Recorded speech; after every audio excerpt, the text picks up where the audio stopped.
পবিত্র ঈদুল আজহার দিনে গাজায় ইসরায়েলি বাহিনীর হামলায় নিহত হয়েছেন ৪২ ফিলিস্তিনি। এবার সবচেয়ে বেদনার ঈদ পালন করতে হয়েছে বলে জানিয়েছেন ফিলিস্তিনিরা। এদিকে বিদেশি সাংবাদিকদের গাজায় প্রবেশাধিকার দেওয়ার আহ্বান জানিয়েছে জাতিসংঘ।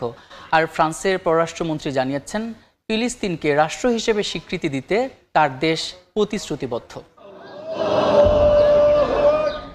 ঈদের সকাল যেখানে হওয়ার কথা ছিল উৎসবের, সেখানে গাজায় বয়েছে রক্তের ধারা। স্থানীয় সময় শুক্রবার খান ইউনিস সহ গাজার উত্তরাঞ্চলের বিভিন্ন জায়গায় ইসরায়েলি বাহিনীর হামলায় বহু হতাহতের ঘটনা ঘটেছে। এছাড়া ঈদের দিনেও উপত্যকাটিতে বন্ধ রয়েছে ত্রাণ সহায়তা। বার্তা সংস্থা রয়টার্সের বরাতে জানা যায়, এবার সবচেয়ে বেদনার ঈদ পালন করতে হয়েছে ফিলিস্তিনিদের। এদিকে বিশ্ব স্বাস্থ্য সংস্থা জানায়, গাজা উপত্যকার স্বাস্থ্য ব্যবস্থা রয়েছে ধ্বংসের মুখে। পাশাপাশি বৃহত্তম শহর খান ইউনিসের একমাত্র সরকারি হাসপাতাল অকার্যকর হয়ে যাওয়ার ঝুঁকিতে রয়েছে। এদিকে বিদেশি সাংবাদিকদের গাজায় প্রবেশাধিকার দেওয়ার আহ্বান জানিয়েছে জাতিসংঘ। একই দিন ফ্রান্সের পররাষ্ট্রমন্ত্রী জন নোয়েল জানান, ফিলিস্তিনকে রাষ্ট্র হিসেবে স্বীকৃতি দিতে প্রতিশ্রুতিবদ্ধ তার দেশ। তবে কবে স্বীকৃতি দেবে সে বিষয়ে বিস্তারিত জানায়নি। গাজার স্বাস্থ্য মন্ত্রণালয়ের তথ্যানুযায়ী ২০২৩ সালের ৭ই অক্টোবর যুদ্ধ শুরু হওয়ার পর থেকে এ পর্যন্ত গাজায় নেতানিয়াহু বাহিনীর হামলায় নিহত হয়েছেন ৫৪,৬৬৭ ফিলিস্তিনি। আহত এবং বাস্তুচ্যুত হয়েছে কয়েক লাখ মানুষ। ডোনাল্ড ট্রাম্প ও ইলন মাস্কের দ্বন্দ্বের মধ্যে এলো নতুন মোড়। হোয়াইট হাউসের এক কর্মকর্তা জানিয়েছেন, মাস্কের সঙ্গে কথা বলতে আগ্রহী নন ডোনাল্ড ট্রাম্প। এদিকে মার্কিন সংবাদ মাধ্যম সিবিএস নিউজের বরাত দিয়ে জানা যায়, মাস্কের সঙ্গে ঝগড়ার জেরে নিজের টেসলা গাড়িও বিক্রি করে দেবেন মার্কিন প্রেসিডেন্ট। মঙ্গলবার মার্কিন প্রেসিডেন্ট ডোনাল্ড ট্রাম্পের কর ছাড় ও ব্যয় বিলকে জঘন্য উল্লেখ করে তা বাতিলের আহ্বান জানান ইলন মাস্ক। তার মতে এ বিল দেশের বাজেট ঘাটতি বাড়াবে। এরই জেরে মাস্কের কোম্পানির সঙ্গে সরকারি চুক্তি বাতিলের হুমকি দিয়েছেন ট্রাম্প। পরে সামাজিক যোগাযোগের মাধ্যমে মাস্ককে বাতিলগ্রস্ত বলেও অভিহিত করেন ট্রাম্প। এর পরপরই মার্কিন বাজারে প্রায় ১৪% কমেছে টেসলার শেয়ারের মূল্য। অপরদিকে চুপ থাকেননি মাস্কও। তিনি ছাড়া ট্রাম্প নির্বাচনে জয়ী হতে পারবেন না বলে মন্তব্য করেন। এমন উত্তপ্ত পরিস্থিতিতে স্থানীয় সময় শুক্রবার হোয়াইট হাউসের এক কর্মকর্তা জানান, ইলন মাস্কের সঙ্গে কথা বলতে আগ্রহী নন ডোনাল্ড ট্রাম্প। এছাড়া ট্রাম্প বিভিন্ন সংবাদ মাধ্যমে বলেন, ইলন মাস্ককে নিয়ে আর ভাবছেন না তিনি। মার্কিন সংবাদ মাধ্যম সিবিএস নিউজ জানায়, ইলন মাস্কের সঙ্গে ঝগড়ার জেরে নিজের টেসলা গাড়িটিও বিক্রি করে দেবেন মার্কিন প্রেসিডেন্ট। ট্রাম্পের সঙ্গে মাস্কের দ্বন্দ্ব শুরু হওয়ার পর টেসলার শেয়ারে ব্যাপক দরপতন শুরু হয়। মাত্র একদিনের ব্যবধানে কোম্পানিটির $১১৫ বিলিয়ন কমে গেলে সেটির প্রভাব পড়ে মাস্কের ব্যক্তিগত সম্পদের উপরও। যুক্তরাষ্ট্রের প্রেসিডেন্ট ডোনাল্ড ট্রাম্পের অনুমতি ছাড়া ইরানে হামলা চালাবে না বলে আশ্বাস দিয়েছে ইসরায়েল। তবে কোনো কারণে পারমাণবিক সমঝোতার আলোচনা ব্যর্থ হলে তেহরানের বিরুদ্ধে সামরিক পদক্ষেপের হুঁশিয়ারি দিয়েছে তেল আবিব। এদিকে চীন থেকে ব্যালিস্টিক ক্ষেপণাস্ত্র তৈরির জন্য বিপুল পরিমাণ সরঞ্জাম আমদানি করেছে ইরান। পশ্চিমা গোয়েন্দা সূত্রের তথ্য অনুযায়ী এই উপাদান ইরান সমর্থিত হাউথি সহ বিভিন্ন গোষ্ঠীর কাছে পাঠানো হবে। এখনো সিদ্ধান্তে পৌঁছাতে পারেনি ইরান যুক্তরাষ্ট্র। এর আগে বুধবার ইরানের নাগরিকের ওপর যুক্তরাষ্ট্রে প্রবেশে নিষেধাজ্ঞা দিয়েছে ট্রাম্প প্রশাসন। ধারণা করা হচ্ছে এর প্রভাব পড়তে পারে দুই দেশের চলমান আলোচনাতেও। এমন শঙ্কার মধ্যেই চীন থেকে বিপুল পরিমাণ অ্যামোনিয়াম পারক্লোরেট আমদানি করেছে ইরান, যা দিয়ে প্রায় ৮০০ ব্যালিস্টিক ক্ষেপণাস্ত্র তৈরি সম্ভব। একাধিক পশ্চিমা গোয়েন্দা সূত্র জানিয়েছে, এই উপাদান দেশটির ক্ষেপণাস্ত্র উৎপাদন কেন্দ্রের পাশাপাশি হাউতি বিদ্রোহী সহ আঞ্চলিক ঘনিষ্ঠ গোষ্ঠীদের কাছে পাঠানো হবে। গত অক্টোবরে ইসরায়েলের হামলায় ইরানের একাধিক ক্ষেপণাস্ত্র কারখানার ব্যাপক ক্ষতি হয়। সে ক্ষতি কাটিয়ে উঠতেই চীন থেকে উপাদান সংগ্রহ করেছে তেহরান। যদিও বেইজিং এর দাবি, এ ধরনের উপকরণে তাদের কঠোর রফতানি নিয়ন্ত্রণ রয়েছে। এদিকে ইরানকে লক্ষ্য করে ইসরায়েল যে কোনো সময় হামলা চালাতে পারে বলে আশঙ্কা প্রকাশ করে যুক্তরাষ্ট্র। তবে ট্রাম্প প্রশাসনকে ইসরায়েল আশ্বস্ত করেছে, আলোচনার ফলাফল না জানা পর্যন্ত তেহরানের পারমাণবিক স্থাপনায় আক্রমণ চালাবে না তারা। ওয়াশিংটনে সফররত ইসরায়েলের কৌশল বিষয়ক মন্ত্রী রন ডারমার, মোসাদের পরিচালক ডেভিড বার্নিয়া এবং জাতীয় নিরাপত্তা উপদেষ্টা জাচি হানগিভি মার্কিন কর্মকর্তাদের জানান, কূটনৈতিক সমাধান পাওয়ার সম্ভাবনা শেষ না হওয়া পর্যন্ত সামরিক পদক্ষেপ নেওয়া হবে না। বিশ্লেষকরা বলছেন, ইরান ও যুক্তরাষ্ট্রের পারমাণবিক সমঝোতা ঘিরে আলোচনার মঞ্চে শান্তির প্রত্যাশা থাকলেও আড়ালে সামরিক, কূটনৈতিক আর প্রযুক্তিগত সব দিক দিয়েই চলছে প্রস্তুতি। এই কারণে মধ্যপ্রাচ্যে ক্ষমতার ভারসাম্য এখনও টালমাটাল বলে মত তাদের। বাংলাদেশের পাশাপাশি বিশ্বের বিভিন্ন দেশে ত্যাগের মহিমায় উদযাপিত হচ্ছে পবিত্র ঈদুল আজহা।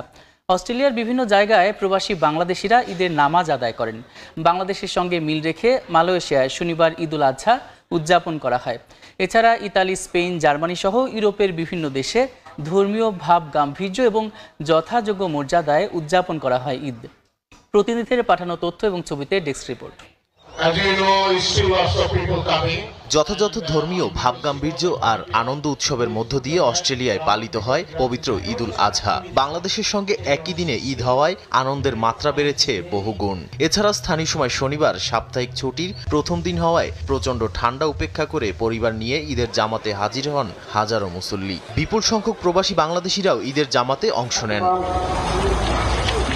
একই দিনে ঈদুল আজহা পালন করা হয়েছে মালয়েশিয়াতেও। রাজধানী কুয়ালালামপুর থেকে শুরু করে বিভিন্ন শহরে প্রবাসী বাংলাদেশিরা উৎসাহ উদ্দীপনার মধ্য দিয়ে ঈদুল আজহা উদযাপন করেন। স্থানীয় সময় সকাল 8টায় মসজিদগুলোতে যেমন বাংলাদেশিরা নামাজ আদায় করেছেন, তেমনি অনেক বাংলাদেশি অধ্যুষিত এলাকায় কমিউনিটি সেন্টারগুলোতে ঈদের জামাত অনুষ্ঠিত হয়। প্রবাসের অনুভূতি অনেক ভালো লাগতেছে, তবে একটা দুঃখজনক বিষয় যে পরিবার ছাড়া একটা দুঃখ থেকেই যায়। দেশে থাকতে যদি ঈদের নামাজ পড়ার পরে মা বাবার পায়ে সালাম করতে পারতাম, কিন্তু ঈদ নতুন কাপড়ে হয় না, ঈদ হয় পরিবারের সাথে।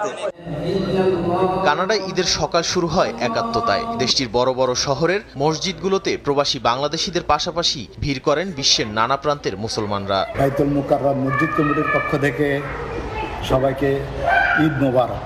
বরাবরের মতো জার্মানিতে ঈদের সবচেয়ে বড় জামাত অনুষ্ঠিত হয় রাজধানী বার্লিনের পুরনো বিমানবন্দর টেম্পেলফার মাঠে। জাতি, ধর্মবর্ণ নির্বিশেষে সর্বস্তরের প্রবাসীদের জন্য করা হয় বিশেষ দোয়া। খোলা জায়গায় পশু কোরবানির অনুমোদন না থাকায় ঈদ জামাতের পরপরই প্রবাসীরা ছুটে যান কোরবানির জন্য রাখা নির্দিষ্ট স্থানে। স্পেনের মাদ্রিদে বসবাসরত মুসলিমদের পাশাপাশি বার্সেলোনা ও অন্যান্য শহরে বাংলাদেশি অধ্যুষিত এলাকায় ঈদের সালাত আদায় করেন মুসল্লিরা। অনেকের কর্মস্থলে ছুটি না থাকায় নামাজ শেষ হওয়া মাত্রই জীবন জীবিকার তাগিদে কর্মস্থলে ছুটে যেতে হয়। একই চিত্র ইউরোপের আরেক দেশ ইতালিতে। রাজধানী রোম, মিলান, ভেনিস সহ প্রধান প্রধান শহরগুলোতে মসজিদ এবং খোলা মাঠে ঈদের জামাত অনুষ্ঠিত হয়। আয়ারল্যান্ডেও বাংলাদেশি কমিউনিটির মুসল্লিরা ঈদের নামাজ আদায়ের পর একে অপরের সঙ্গে কোলাকুলি করে শুভেচ্ছা বিনিময় করেন। আয়োজন করা হয় বিভিন্ন মিষ্টি খাবারের। এদিকে মধ্যপ্রাচ্যের দেশ সংযুক্ত আরব আমিরাতে যথাযোগ্য মর্যাদায় ঈদুল আজহা উদযাপিত হয়েছে। দেশটিতে অবস্থানরত প্রবাসী বাংলাদেশিরা স্বতঃস্ফূর্তভাবে ঈদের জামাতে শরিক হন। জামাত শেষে পশু কোরবানি দেন প্রবাসী বাংলাদেশিরা। বড় মসজিদে নামাজ পড়লাম, তারপরে এখান থেকে যে কুরবানি দিব, ছাগল টাগল সবাই একসাথে মিলেমিশে। মনের যে পশুত্বতা আছে এটাকে কোরবানি করার মধ্য দিয়ে আমি মনে করি যে এই ঈদটা উদযাপন করা উচিত। প্রতি বছরের মতো এবারও কুয়েতে বসবাসরত প্রবাসী বাংলাদেশিরা বিভিন্ন স্থানে ঈদের নামাজ আদায় করেন। অনেক স্থানে বাংলা ভাষায় খুতবার আয়োজন করা হয়। কুয়েতে সবচেয়ে বড় ঈদের নামাজ অনুষ্ঠিত হয় মসজিদ আল কেবির বা গ্র্যান্ড মসজিদে। ইসরায়েলি বাহিনীর বিধিনিষেধ উপেক্ষা করে শুক্রবার ভোরেই জেরুজালেমের আল আকসা মসজিদে ঢল নামে মুসল্লিদের। পবিত্র ঈদুল আজহার নামাজে অংশ নিতে কানায় কানায় পূর্ণ হয় মসজিদ প্রাঙ্গণ। জামাতে নামাজ আদায় করেন হাজার হাজার ফিলিস্তিনি।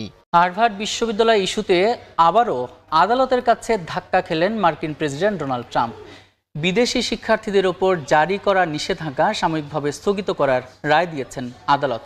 এতে বলা হয়, নিষেধাজ্ঞা কার্যকর হলে তাৎক্ষণিক এবং অপূরণীয় ক্ষতির মুখে পড়ত বিশ্ববিদ্যালয়টি।